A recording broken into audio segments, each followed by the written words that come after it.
मैं हूं वीना और आप देख रहे हैं राष्ट्रीय जगत विजय न्यूज। बुधवार को लोकसभा की कार्यवाही को 4 बार स्थगित करना पड़ा। महिला सांसदों के हंगामे की वजह से कार्यवाही को स्थगित किया गया। आपको बता दें कि प्रधानमंत्री की खाली कुर्सी का घेराव नाराज महिला सांसदों ने किया। देखिए पूरी खबर। विपक्षी सांसदों के लगातार हंगामे के चलते बुधवार को लोकसभा की कार्यवाही 4 बार स्थगित हुई।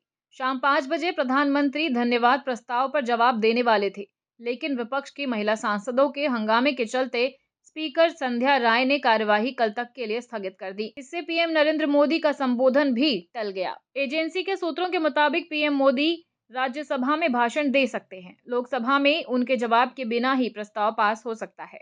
शाम 5 बजे जब सदन की कार्यवाही शुरू हुई, तब विपक्ष की महिला सांसदों ने सत्ताधारी नेताओं की कुर्सियां घेर ली। इनमें पीएम मोदी की कुर्सी भी शामिल थी। महिला सांसदों के हाथ में बड़े बैनर थे जिन पर लिखा था, जो सही है वो करो। ये सांसद मंगलवार को हंगामे के बाद 8 विपक्षी सांसदों के निलंबन का विरोध कर रहे थे।